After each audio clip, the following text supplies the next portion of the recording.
my understanding is that we have Howard Stern's longtime producer, Casey Armstrong. He is on the line with us right now. Casey, what's going on, man? How you doing? Hey, what's up, Casey? Vegas Take. What's going on, guys? Brian, what's going on? Not much, man. Big fan of, always been a big fan of you and the Howard Stern Show, so I really do appreciate you taking some time really to join nice us, man. Thanks so much, man. I was listening to your guys' show. You guys are true pros. Pretty interesting I appreciate stuff, that, man. Hey, for somebody like you that's been in the business a long time, that means a lot. Yeah, thanks a lot, Casey. That's awesome to say that. I do appreciate you saying that. No, I like how you got how you deal with callers. You're not afraid to state your opinion, and it's interesting. I always find myself just sitting there enjoying this. I was like, oh, these guys are good. Hey, for a guy that produced the Howard Stern Show, that does mean something. So that was Gary. Gary was my boss.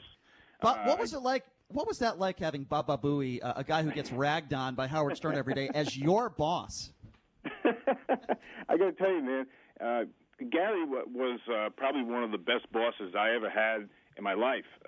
He wasn't the type of guy that was going to scream and yell at you, and he yelled at Grillo. He didn't yell at me, but you was. You ever have a coach or something like that?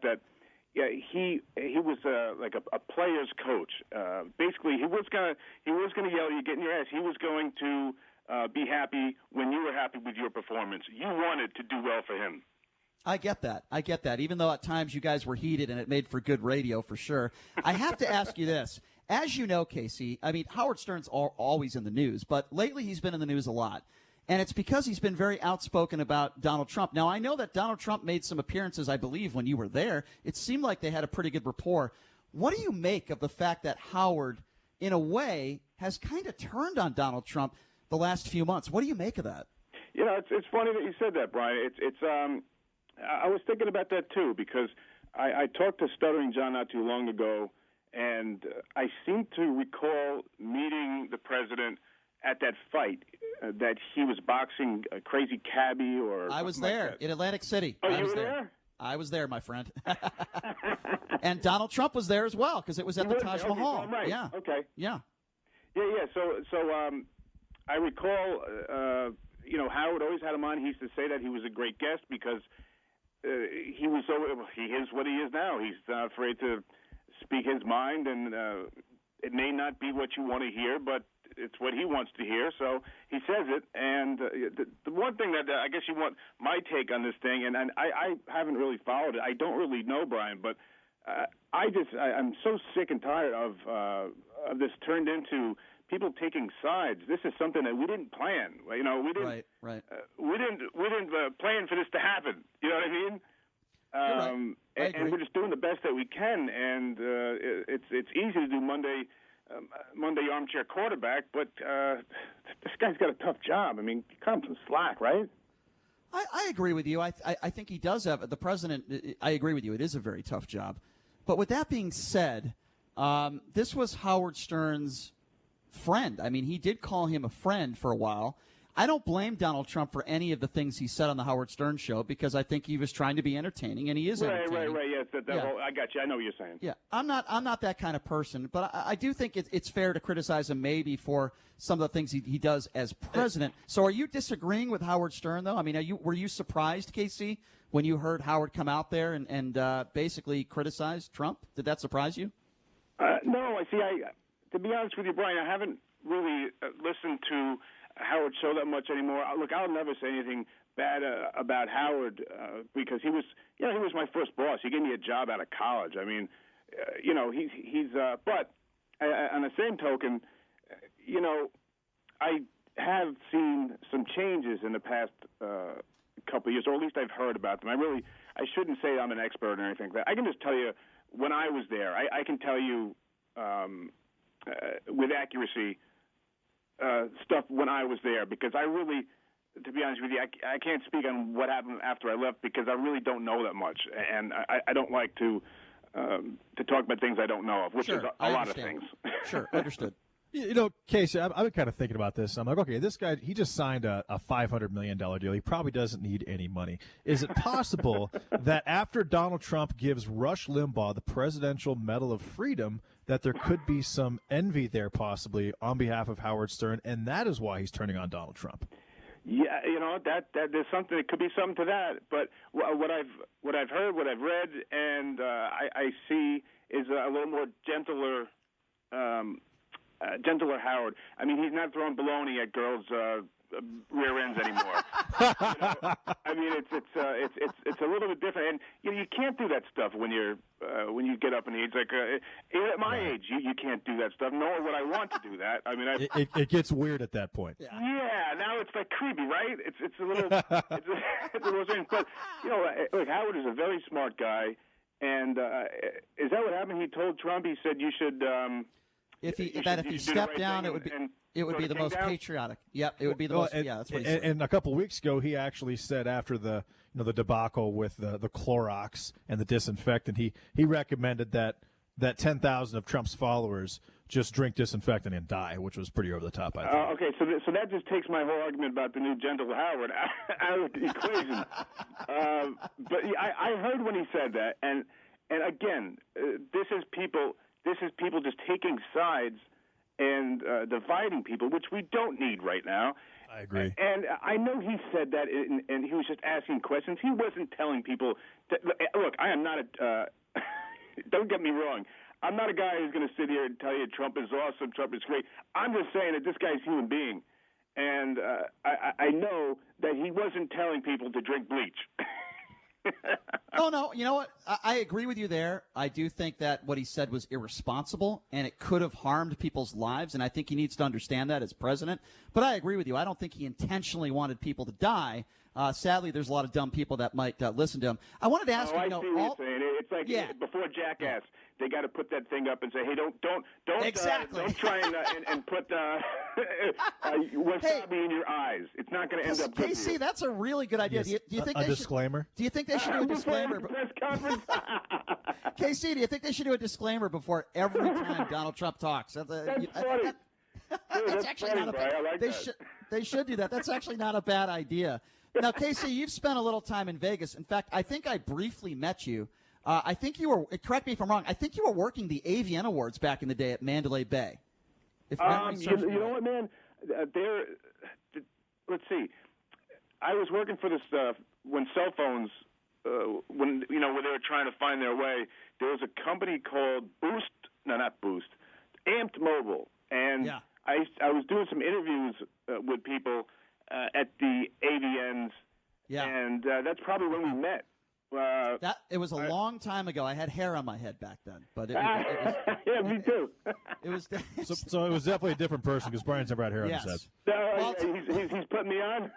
No, that's not true. I have hair growing in all the wrong places, but that's another story. Isn't that ridiculous when you get older? Like you got. It is. I got a haircut like back when we could get haircuts. I didn't cut my own hair, but I couldn't believe it. They were taking the buzzer, when they do the buzzer on the side, and they put it to my ear. I was like, I'm the guy with your hair. Is that who I am? Well, I got to tell you something, man. Unfortunately, we're up against a break here. I'd love to have you on. I'd love to have you on again, maybe when we have a little more time, unless you're willing to stick around with us for maybe another 10 minutes or so. Would you be willing to stick around? Right, no problem, man. This is your guys' show. You guys, oh, great. I'm at your service.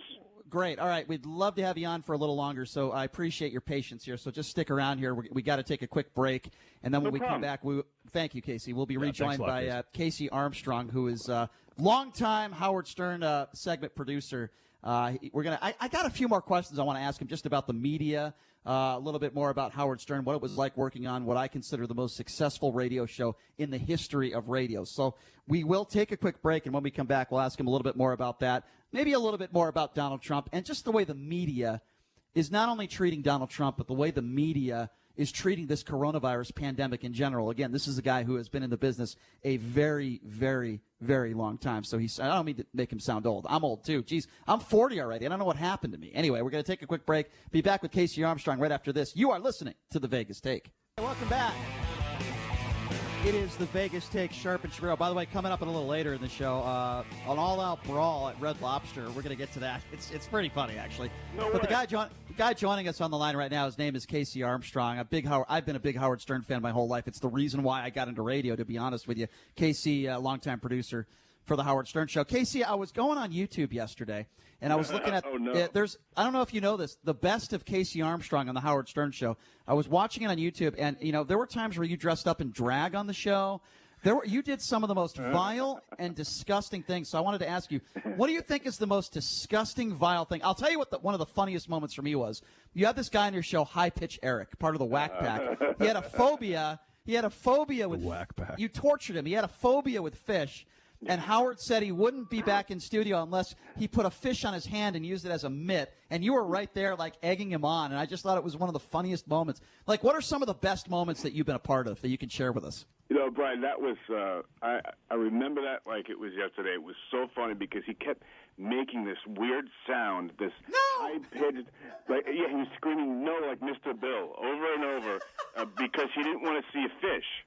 So I guess what me and Gandy did, this goes back to, I guess, the years I was bullied or something like that, but it was just like we were making the fish talk to him, and, you know, I mean, we couldn't understand why he was so afraid of the fish, but who's to judge what scares people and what doesn't? You know, to him, it could have meant something more. I thought it was silly. Like, how could you be afraid of a fish? But then people ask me, well, how can you be afraid of spiders? You know, so it's like, right. That's true. You know, I was insensitive, but you got to admit, it was funny with him. Of course. Of course Brian, it was funny. Brian, you're like a legitimate scholar of the Howard Stern show. Oh, I am. No question. There's no question. It's very that. impressive. So, Casey, you've had a chance to meet the biggest entertainers, the most beautiful women on the planet. Because of that show, if you could share this with us, have you had the opportunity, have you dated any celebrities? You're a good-looking guy. Have you dated any very famous people out of working on the Howard Stern show? Oh, thanks, Brian. I mean that in a heterosexual way, by the way. Yeah, right. In a very manly sort of way. Exactly. Let's see. Date any celebrities? I tell you, I got one celebrity. I never dated her, but there was one time. If I guess your listeners might like to hear this, that somehow, I don't remember how, but I got to hold Pamela Anderson's legs. I got to hold them, put them almost in like a body lock, and that's something. As soon as it was happening, I'm like, you know what? This weekend, I'm going to be the coolest guy when I tell my friends what happened at work this week. You know what I mean? Oh, absolutely. I mean, yeah. The stories, you know, it's funny. We had Jackie the Joke Man on the show. We did we had him on a few weeks ago. And he's one of those guys, you can hear it in his voice, Casey. I mean, he regrets, obviously, ever leaving the Howard Stern show. He's lost a lot of money, and he's struggling right now. And I like Jackie, but he said if he ever wanted to go back to the Howard Stern show, Howard would never let him come back. I'm not saying you want to go back to the show, but do you have any regrets in leaving the show, and can you explain to the audience why you left? I have. Okay. So why I left, I didn't leave. I got fired. I mean, that's there was a bunch of other situations, and I've always had some problems with mental illness and addiction, and just kind of be a lummox a lot of the time. But I got fired, and if I had any regrets, it would be that I let people down. I tried to hold it together as much as I could, right? But in the end, I really did let people down, and I still have problems with that because that's something that it's not something that I do well with. I don't like to let people down. You have a book about that, and I want to talk about that. Correct me. It's called Simply Amazing: Stories of Inspiration, Triumph over Tragedy, Near-Death Experiences, and more. Stories that you told. It's a movie. I mean, I'm sorry. It's a book where you're really open about your personal life. Was that difficult for you? Because on the Howard Stern show, as you know, your personal life is more out and open than I could think of in any other job. I mean, from your penis size to your sex life. Really. I mean, it's brutal. I mean, I would imagine that had to be even more difficult for a guy like you. Well, I think, and that's a great question, man, but I think this time it was a little bit easier for me because I did it because I was trying to give back. I wasn't doing it to do a bit or to make people laugh or to appease people I worked with or anything like that. I was really coming from a place where, look, I have made horrible, horrible decisions, and I know half your listeners, people are listening right now. They're with me. They've done things that are that they regret. Some of them have maybe been like me. I was seconds away from death. I bled out. You know, I did a lot of wrong things, and if I could come back, if I could come back and maybe help a couple people, then maybe God will like me. No question. You've done that. You've lived a pretty productive life, and even with the struggles you've had, you've done pretty well for yourself, and you're doing pretty well right now. Who do you think, going back to the fun stuff, who do you think was the biggest pain in the ass as a celebrity, as a guest to work with? That's a great one. That's a great one. All right, and I don't even know. I'm just going to tell you the truth, and I don't even know if your listeners know who this person is. And by the way, if I could just tell you that if people want to see me talking to you, I'm on Twitch right now, which is twitch.tv/WMAP radio, just so people want to tune in there. But to answer your question, there was a guy that worked for MTV. His name was Kurt Loder. Oh, yeah. Do you remember him? Absolutely. In like the 90s. 75. And he's 75 now, yep. Yeah. Probably, yeah. He was a smug, cooler than the room,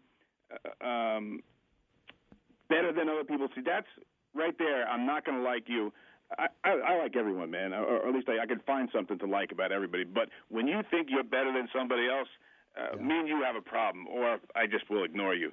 But better than that, one that your fans probably, they'll know who Steven Tyler is from Aerosmith, right? Of course. Yep, of course. Well, we did the MTV awards, and at the time it was my job to go up and before people went on the air, I get them to sign a release.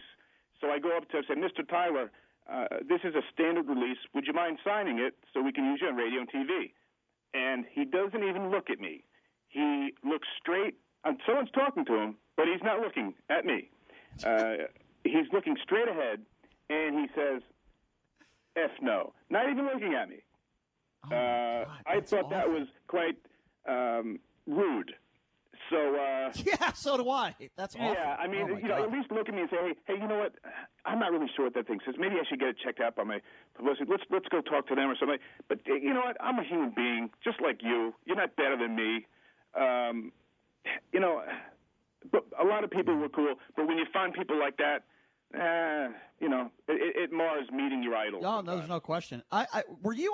You were still on the Howard Stern show, or were you not on 9/11? I was. Yeah, because I'm trying to remember that show, and people still talk about it, and you guys stayed on the air for a long time. What was that like for you, being in New York City?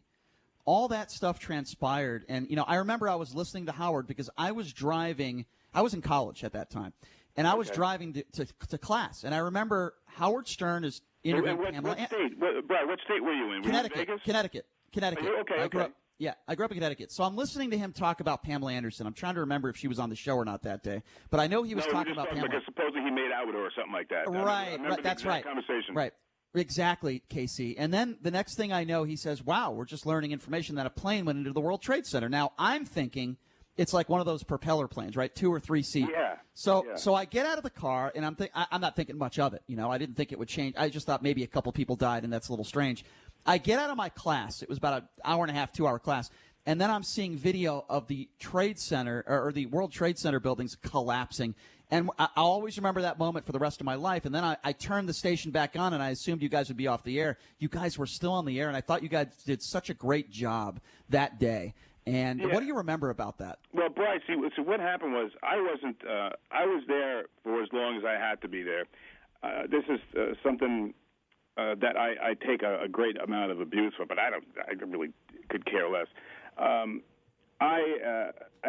I say it because I'm ashamed of my behavior. At the time, my addiction was horrible, and when Tom came in and said, anybody who wants to leave work, you can leave, and he didn't have to finish his sentence, I was gone. I didn't back then. I didn't want to be at work at all. I wanted to stop at the store, stop at the liquor store, and go bet on horses, and get away from right. that Are you place. sure you're not talking about Artie Lang? What's funny is Artie. I don't know if you've ever had Artie on your show, or if you're a fan. I haven't. of I'd his. love to. Yeah, I'd love but to.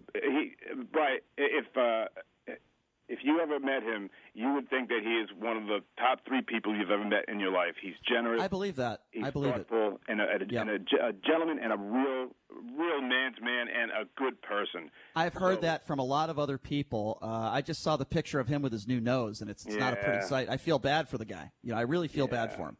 Yeah, it sucks, man. If only he knew how awesome he was. That's the thing I always told him. He just doesn't get it. But to answer your question real quick, I know you guys got a bunch of stuff going on. But I left, and they called me a coward and all that stuff. But no, I just didn't want to be at work. And when I went back, and I went back to Long Island. See, here's the thing. This is what they don't tell you. It's kind of funny. They came in. I remember. I think it was Gary or Tom came into the thing and said, "Okay, guys, no one can leave the city. All the bridges, the tunnels, they're all shut down. No one can leave." Right. So that was the choice that people made. They didn't have a choice. But I was like, I'm going to go home and go to my apartment, and I'm going to bet OTB. I'm going to drink, and then I decided that hey, I'm going to go hang out with my friends because that's where I was from on the island. So I took a chance to go over the bridge, and I got to tell you, I was very scared going over the bridge because no one knew what was happening that day, Brian. I mean, nobody knew that they were going to blow up the bridge, the tunnel, whatever it was. But so I made it back to Long Island and went out on my friend's boat and stayed there for a couple of days because I could, and I'm ashamed but staying on the air, what am I going to have to add? There was no reason for me to be there. Sure. So that's a long answer. I'm sorry for taking up so much. No, that's okay. No, hey, listen, that's quite all right. Listen, you're a legend in this business. Congratulations on the success of your book. Simply amazing. You're certainly helping a lot of people by being so honest about your life. Love to meet you. Love to have you in studio if you're ever out here in Las Vegas. I would love that too, Brian. And let me just tell you that the book is called Simply Amazing Women. And if you go to Barnes & Noble, this is my second book. We just the first one made it to number 8 on the top 100 bestseller list. This one made it to number 23 just because of everything. So I'm like, this is a great time to put out a book because people are home. But then the other thing is nobody's making any money, so no one can buy the book. So I brought it down to Catch 22, which is I'm making 7 cents every time someone buys it. So I'm kind of doing it more so people can, just be inspired. It's about 13 amazing women. I interview them on the air. And it's their stories. And if you give me your address, I'll talk to the gentleman I talked to before. I'll get your address, and I'll send you both a copy of it. That's nice of you. I would love to read those, and I'm sure a lot of great stories. Casey, would you sign those copies for us? Well, that's of course I will. Yeah, whatever you want me to do. Yeah, and if you guys want to come on my show, I'd love for you guys to come on. You guys are really good at what you do, man. You got a fan now. Casey, like I said, man, there's a couple people that have given me some compliments over the years. A guy that I interviewed last year, and he said some similar nice things that you said was Jerry Springer.